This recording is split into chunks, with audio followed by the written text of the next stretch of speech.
किंतु यहाँ केवल आम दलर डिमांड नुहे यहाँ गोटे ओडिशार जो 4.5 कोटी लोक अच्छा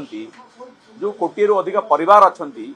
से परिवार भितर आप अधिकांश परिवार को देखिए से मैंने गरीब बा निम्न मध्यवित्त परिवार इनकम टैक्स पेयर्स ओडिशा बेसी नहांती मु केते संख्या कहि परिबि नाही आपण हिसाब करके देखिबे किंतु इनकम टैक्स रिटर्न भरिबा पई रिटर्न फाइल करबा पई के अनेक समय सरकार जो प्रोत्साहन अच्छी से प्रोत्साहन में मध्य जने प्राउड फील करे कि मु इनकम टैक्स रिटर्न फाइल कली एवं एबे किछि नियम मध्य बैंक तरफ करा जायछि आपण जे कोनसे लोन नियंतु ना काहे कि सेतरे आपण जरूरी अच्छी इनकम टैक्स रिटर्न फाइल करबा को पड़िबो आपण जदी होम लोन नौचंती आपण जदी एजुकेशन लोन नौचंती आपण जदी गोटे छोटिया परिवार छोटिया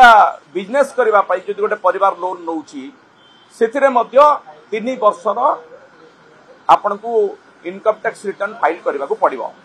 तो सेही प्रक्रिया रे जो माने अछंती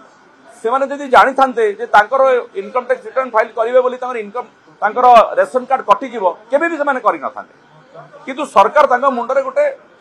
चड़क पकईचंती जे जो माने इनकम टैक्स रिटर्न फाइल करचंती समस्तंकर रेशन कार्ड होल्ड कर दिया जायछि ताको आउ रेशन एई मासुर मिलु नाही गाँ गाँ रे संपूर्ण आपण जेकोनसी निर्वाचन मंडली को जानतु गोटे हाहाकार सृष्टि होछि तो ए प्रसंग रे हमें बारंबार उठेइछु आज मध्य उठेइलु सरकार को प्रश्न पचारछु मानवर जोगाण मंत्री तो जोगाण मंत्री से नुहंती से जने बावळा मंत्री से कोन केतले कहंते से किछि बुझी पारंती नाही ए विषय रे अंतत से तांकर बाचालता छाड़िकरी से सीरियसली भावंतु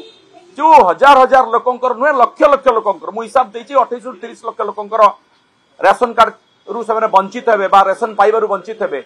सेमानकर दुख बुझंतु केवल इनक्वारी हबो कहिदेला हबनी ओ आधार रे इनक्वारी हबो केमिति इनकम टैक्स पेयर्स एवं इनकम टैक्स रिटर्न फाइल करथिबा लोक भितर डिफरेंस रे कोन से आगे बुझंतु जे सब लोक जो माने इनकम टैक्स रिटर्न फाइल करछन्ती से माने इनकम टैक्स पेयर्स नुहंती जीरो रिटर्न फाइल करछन्ती तो एई कथाटा को से माने सरकार बुझंतु इनक्वारी करबा पई जो कहिसंती बर्तन एमआई से तो मु कथा होत एमआई की प्रकार इनक्वारी करिवो तार कोनसी ए पर्यंत तो गाइडलाइन दिया जायनी से गाइडलाइन दियंतु किए आपण फिजिकल वेरिफिकेशन करी केमि जानिबे से जने गरीब से जने धनी बा गरीब बोली केमि जानिबे तो ए प्रसंग रे सरकार याको गुरुत्वर सहित नियंतु एवं